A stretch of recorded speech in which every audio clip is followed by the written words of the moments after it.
I wanted to make a follow-up video to the last one about workers not accepting less than $81,000 for a new job right now, despite fearing they'll be jobless soon. It seems that some white-collar workers just don't understand how vulnerable they are right now with the advent of AI and how much money these corporations are pouring in to the development of AI and basically replacing these people for good to avoid all kinds of personnel costs, HR, PTO, time off, sick leave, any kind of workman's comp lawsuits that could arise.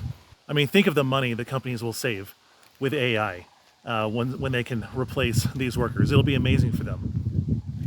So my prediction for the future with AI and in the job market, and also as customers experiencing AI servicing us and providing products, my prediction is that customer service will become a luxury in the near future, probably within the next 10 to 15 years. If you have a human being giving you service, it'll be a premium product. It'll be a premium service, and you will have to pay or pay more for it because humans will never stop craving that personal connection. Even though we try and make believe that we want to use social media to connect and that can be a good substitute for actual human connection, it's just not. A lot of reports show that there's a loneliness epidemic. Gee, I wonder why. Because everyone's been forced to be on social media and switch to digital forms of correspondence and communication. But it's not good for people to do that. It's human nature to want to interact and see someone's facial expressions and look into their eyes and hear their tone and see their body language. It's completely natural, and technology can't replace everything. So I think that in the future, customer service will be a luxury. And there was a recent article in Forbes that says Google chiefs have announced that they plan to lay off more staff in 2024 as the tech giant shifts focus towards a new artificial intelligence strategy. CEO Sundar Pichai told staff to prepare for a new firing round as Google seeks to open up funds for investing in the company's big priorities. Among the priorities is taking the lead in an ongoing race for the leadership in the AI sector, with Google expecting to unveil its goals for 2024 next week. In December of 2023, Google launched its biggest upgrade yet to its current AI chatbot, Bard, when they unveiled Gemini. Google bosses also committed to investing at least $2 billion into OpenAI competitor Anthropic. In a message to his staff, Pichai said, "The reality is that to create the capacity for investment, we have to make tough choices." The CEO did not clarify which branches of the company would be hit by the layoffs, but said the new wave would not touch every team. Only last year, the tech company cut 12,000 roles in its sales, policy, and core engineering teams. The layoffs continued into 2024, with another 100 jobs eliminated in the first few weeks of January in the hardware and engineering divisions. Google's announcement comes as world leaders at the World Economic Forum in Davos turn their attention to the latest developments in artificial intelligence. Breathtaking advances in generative AI stunned the world last year, and the elite crowd is angling to take advantage of its promise and minimize its risks. In a sign of ChatGPT maker OpenAI's skyrocketing profile, CEO Sam Altman made his Davos debut to rockstar crowds, with Microsoft CEO Satya Nadella hot on his heels. From China to Europe, top officials stake their positions on AI as the world grapples with regulating the rapidly developing technology that has big implications for workplaces, elections, and privacy. Yeah, did you catch that? Elections? That'll be something to watch this year in about a month, how AI affects elections.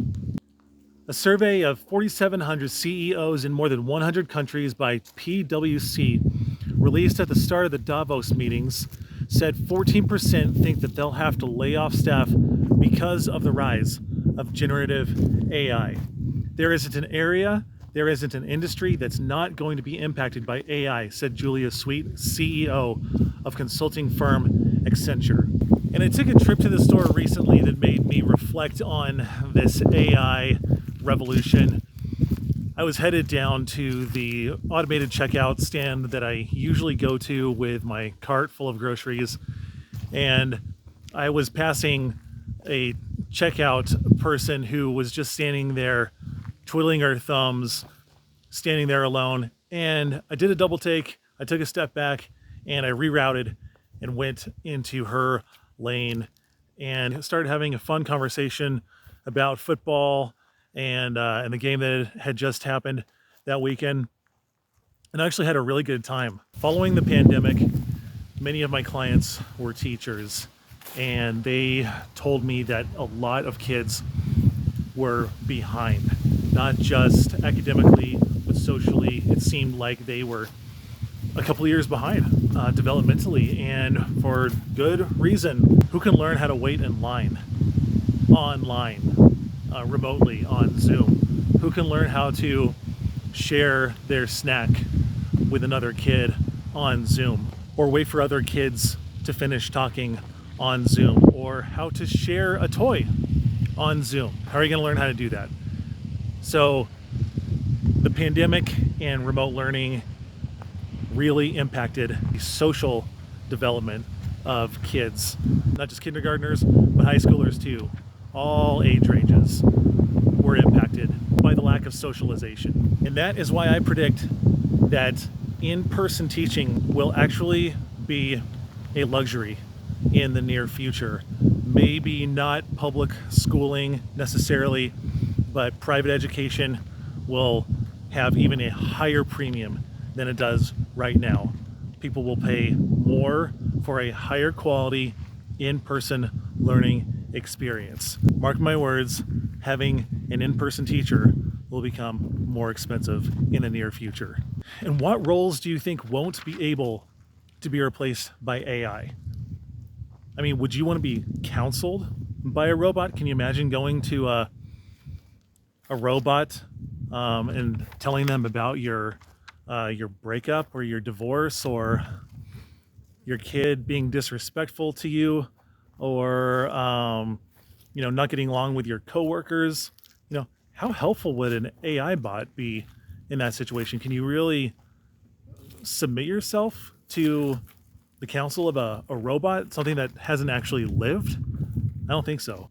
Do you want your spine surgery to be done by a robot? I mean, they do have machines that do things, but there are still trained surgeons that direct those machines. So it's not just an AI robot measuring distances and depths and elevations and doing it on its own. There's a human being directing that robot.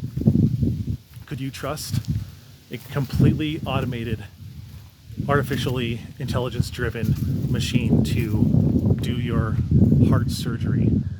And so as industries become dominated by AI, the irreplaceable jobs are going to be revealed. And those will be the highest paid roles in society because they will be rare. And person-to-person education, healthcare, and even customer service will be premium services because people will still want human interaction. And just thinking about service industry jobs like room service. Can room service be done by a robot? Can robots change sheets on a bed? Can it put a new pillowcase on a pillow? Can homes be dusted and vacuumed and sanitized by robots? Can tables be waited by robots, but would you want to be waited on by a robot? Can a filet mignon or a prime rib be cooked by an AI robot? Can asparagus be perfectly charred by an AI robot? Maybe. Maybe there's a way to create temperature gauges and sensors that perfectly time and can sense the temperature of these foods and make them perfectly the way a trained chef could do. I don't think that's possible. Then again, there were people that said we would never land on the moon. So I don't know. Maybe these industries, workers can be replaced. But I do think that anything that can't be replaced, that is dependent upon human expertise, the human touch, will not be replaced. If you want something done by a human, you will pay a premium for it. AI will continue to replace jobs that have gross motor coordination, that is, big movements like what Elon Musk is doing in his auto factories. Workers are putting on suits, doing jobs, and their robots are learning how to do those jobs. Squatting, lifting, putting things together. But anything with fine muscular coordination, that's going to be hard. That's going to be more difficult to replicate for these AI robots. Not impossible, but definitely more difficult. And anyone who has those kinds of more specified jobs will have a longer longevity and a greater window of time before AI can really qualitatively replace those jobs. So those are just my predictions. What are your predictions? What do you think AI is going to replace, and what do you think AI cannot replace? What are the irreplaceable jobs in our society that have to be done by humans? Let me know in the comment sections below. Thanks for watching. Remember to like, subscribe, comment below, and don't give up when you can get ahead.